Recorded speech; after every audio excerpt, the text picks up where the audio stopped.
She thought her double life was hidden until the whole church found out. Amara was a master of two lives. On Sundays, she was a songbird, a spiritual vessel, and the beloved daughter of Pastor James, the leader of a large congregation in Lagos. From the pulpit, her voice soared, sweet and angelic, earning her a reputation as a woman of profound grace. The congregation adored her, and her father, a man whose reputation was his lifeblood, beamed with pride whenever she led worship. But the moment the last amen was said, Amara shared her spiritual skin. Saturday nights were a different kind of sermon.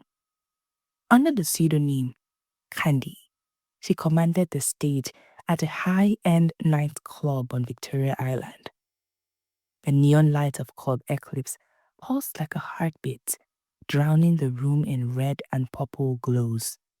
The DJ blasted Afrobeats and the bars vibrated through the walls. Here, in a world of sequins and smoke, she was not the pastor's daughter. She was a woman in control, dancing for power as much as for money. On stage, she bent low, swaying her hips as men cheered, stuffing naira notes into her outfit. Her long braids whipped across her back as she moved to the music. Her laughter was wild and carefree, a far cry from the angelic smile she wore on Sundays. A man in his late 40s, Chief Okeke, a wealthy oil magnate, grabbed her arm as she stepped down. His gold chain glistened, his stomach pressed against his flowing agbada. "Candy baby, go and sit with me tonight. Leave these small boys. I'll take care of you proper." She slid onto his lap, giggling and whispering in his ears while her fingers toyed with his wedding ring. His driver, who stood nearby, pretended not to watch. The crowd roared when she returned to the stage, her hips swaying and her eyes glittering. And in that moment, Amara was Candy, untouchable, dangerous, and desired. But as the night wore on and she counted her crumbled notes in the dressing room, her phone buzzed. A WhatsApp message from her father blinked on the screen. "Remember, you are leading the worship tomorrow. Where are you?" Her smile faded, and for a moment, guilt tugged at her chest. But then, she tossed the phone aside, pulling out another bundle of cash with a grin. "I beg, God go understand, na hustle." On a particular Sunday, after service, Amara lingered behind as usual to tidy up hymn sheets, and that was when Assistant Pastor Daniel walked in. He was in his late 30s, tall, with a commanding voice and a presence that made the women in church whisper. Married with 2 children, his eyes had been straying towards Amara for months. "Powerful ministration today," he said, his gaze lingering a second too long. Amara smiled coyly. "Thank you, sir. Glory be to God." Their eyes locked, and an unspoken understanding passed between them. He cleared his throat. "You know, you have a very special gift, a kind of gift that needs mentorship. Maybe we can start meeting during the week, Bible study, personal growth."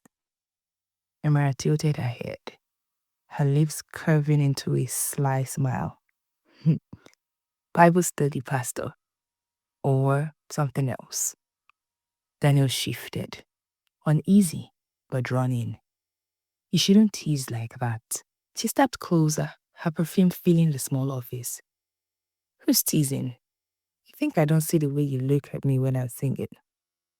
His breath caught. He tried to step back, but his hands brushed against hers.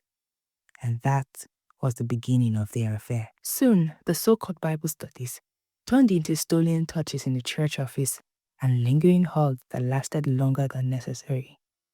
Amara knew exactly what she was doing, and Daniel, despite the guilt gnawing at him, couldn't resist. One Friday evening, under the pretense of a late-night choir practice, Amara stayed behind, and Daniel found her seated on the piano bench, humming softly.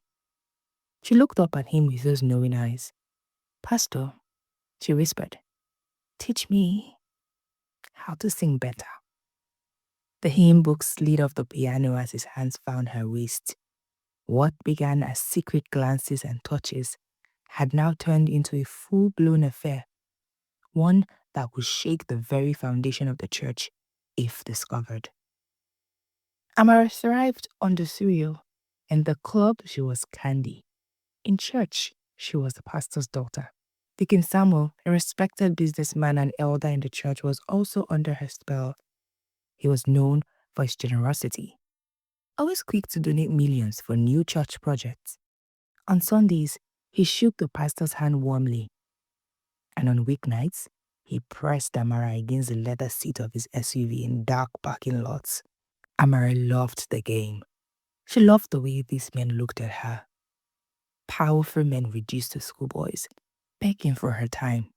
It thrilled her to walk into church on Sunday morning and see them all there, sitting in different pews, each pretending innocence while their eyes followed her every move. Brother Chidi was a young, earnest man with a boyish face and a heart filled with spiritual ambition. He saw Amara as a perfect partner, a woman whose purity and grace would complement his own journey in ministry. He didn't just admire her, he idolized her, seeing her as a living testament to the power of God, and then he began to seek her out after services. His conversations, innocent and filled with well-meaning questions about her faith and her future. Amara found his piety suffocating. She saw him as just another person trying to put her in a box, to define her by the church's narrow standards. But then she decided to play a dangerous game with him. One evening, after a youth fellowship meeting, he walked her to her car. "Sister Amara," he began, his voice laced with a shy admiration. "You're truly an inspiration. Your devotion, your voice, it's a gift from God."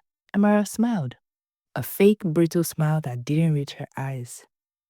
She leaned closer to him, her body languid, inviting, and her eyes holding a glint of mischief he couldn't decipher. "Brother Chidi, you're too kind." Her voice a low murmur. "Maybe you're the one with the gift of saying things that aren't there." He blushed, and Amara felt a familiar rush of power. She could bend him to her will just as she did with the other men at the club. She began to toy with him, flirting with him just enough to keep him on the hook. The game with Chidi was her most audacious. He was the perfect brother, the very image of a future man of God. She decided to test her own power. One night, after a late choir rehearsal, he found her alone in the empty church hall. He confessed his feelings to her, his voice full of hope and a trembling vulnerability. "I've prayed about this, Amara," he whispered, his eyes filled with a desperate sincerity. "I believe God wants us to be together." Amara's heart should have broken for him, but instead, he hardened. He was just like the others, a man seeking to possess her. This was her chance to prove that no one, not even a man of God, was immune to her charm. She stepped closer to him, her hand reaching up to touch his face. "Maybe God's plan is a little more complicated than that, Chidi," she said, her voice in a husky whisper. She leaned in and kissed him, a deliberate act of temptation. Chidi's mind reeled. The kiss was a jolt, a physical shock that shattered the innocent image he had of her.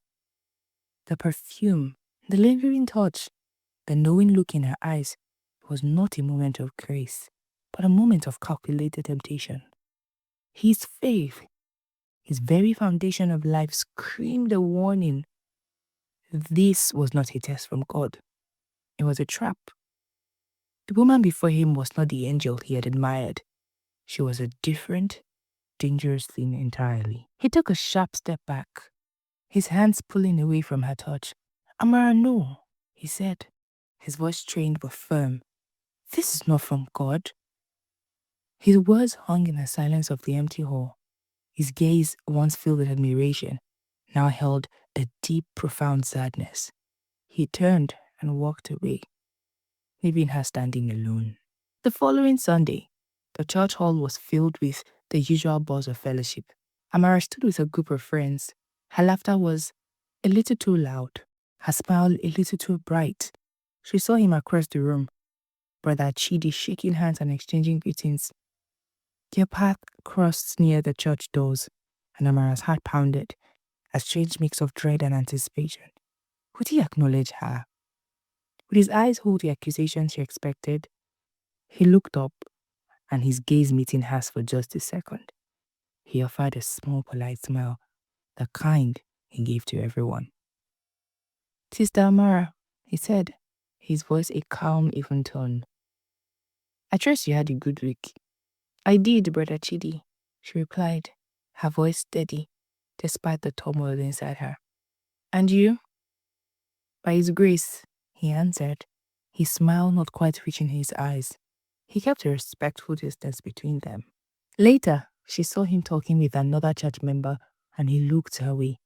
A flicker of something, a question, a plea, a warning in his eyes. She saw him take a step in her direction. His mouth was opening as if to say something, but then his hand clenched into its fist at his side. He seemed to physically shrink back, turning his attention to his conversation partner. The memory of that kiss, of the line they almost crossed, still held him in his grip. Amara felt a twist of emotions, frustration, because her power had failed, but also a flicker of something she couldn't name. He was not like the others. He walked away, and that, in a strange way, made her want to try again. The living room was quiet, save for the hum of the air conditioner and the rhythmic ticking of the wall clock. Amara knelt before her mother, folding a pile of coats with a practiced dutiful rhythm. "Mama, I told you I'll be fine," she said, her voice soft and reassuring. "I'm just going for a sleepover at Shadi's place, the women's leader's daughter. You know she's a good girl." Her mother, a woman of deep faith and constant worry, looked at her with a mix of affection and doubt. "Just remember what Pastor always says about late nights, my daughter. No staying out too late, too." Amara nodded, her face a mask of piety. "I know, Mama. We're just going to do a little Bible study and watch a movie. Nothing to worry about." A few minutes later, in the privacy of her room, her phone lit up. The screen glowed with a message she had been waiting for all day. "Are you on for tonight? Big crowd, big money." A feel shot through her. The pretense of piety, the carefully constructed lies, it all fell away as she typed back one word: "Yes." The Vault was the most exclusive underground club in Lagos, a place where money made the rules and anonymity was the most valuable currency. Her body, which in church was hidden and sanctified, was here a commodity, her movements a language of pure transaction. The men who reached out to tuck naira notes inside her waistband were the same ones who would drop offerings into the church basket tomorrow, and some she even recognized. This was her life, a perfect, precarious split between the sacred and the profane. She navigated it with a cynical ease, convinced the two worlds would never collide. And she was the master of the veil she believed she could wear it forever. For months, the subtle shifts in her husband's behavior had chipped away at Mrs. Tega, Assistant Pastor Daniel's wife, Peace. She had heard news of her husband's meeting with Amara, the lingering glances he cast towards Amara during their choir practice, the way his voice softened whenever he spoke her name. One night, driven with a gnawing suspicion, she went through Daniel's phone, and what she found there sent a sherd of ice through her heart. Intimate messages with Amara. Worse, tucked away in a hidden folder were the exclusive pictures and videos of Amara. Not the choir robes, but scandalous images she couldn't reconcile with the pastor's angelic daughter. Her grief quickly turned to a burning. She was a wounded lioness and she would protect her family even if it meant tearing down the walls of the church itself. She didn't confront Daniel. Instead, she set her own plan in motion. She hired a discreet investigator to monitor Amara's movement, to confirm the full extent of the deceit. The photos and reports that came back were worse than she could have imagined. Even images from the vault, the proof of Amara's stage performances, even candid shots with other married men. The evidence was irrefutable. Amara's double life was an open wound, and Mrs. Tega was about to make sure everyone saw it. The annual Thanksgiving service was a grand affair. The church hall packed to the rafters. The air was thick with the scent of perfume and fresh flowers, a celebratory hum filling every corner. Amara, radiant in a pristine white robe, stood at the pulpit, her voice a pure, soaring melody as she led the praise and worship. From his seat, her father, Pastor James, watched with his usual pride, his smile as wide as the hall itself. Assistant Pastor Daniel sat beside Pastor James. As Amara finished her solo, her voice fading to a reverent hush, Mrs. Tega rose from her seat, her eyes burned with a cool, terrifying fire. She walked deliberately to the front of the church, her elegant steps echoing in the sudden silence. Beside the pulpit, her son David, a quiet, skilled member of the media unit, stood by the projector.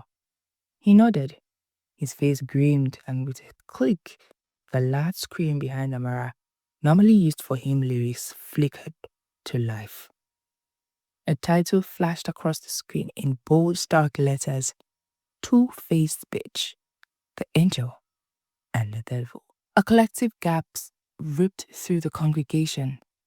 Before anyone could process the shock, the first slide appeared. It was a high-resolution, unmistakable photo of Amara on the stage at the vault, in her glittering, revealing candy outfit, bathed in neon lights. A caption scrolled beneath is, Amara Adebayo, Pastor James's angelic daughter, her real stage. The whispers began, quickly escalating to a roar of disbelief and outrage. Amara stood frozen on the pulpit. Her face was draining of all colors, her two worlds colliding with the force of an uncontrolled explosion. The screen advanced. Then, a photo of Amara sharing a private moment with Chief Okeke, a man known to many in the congregation. Each click of a remote was a hammer blow, shattering Amara's carefully constructed life, piece by agonizing piece. Pastor James watched, his face crumbling. His daughter, his pride, his entire ministry was being torn apart before his very eyes. Assistant Pastor Daniel remained rigid in his seat, his gaze lifting to Amara on the screen.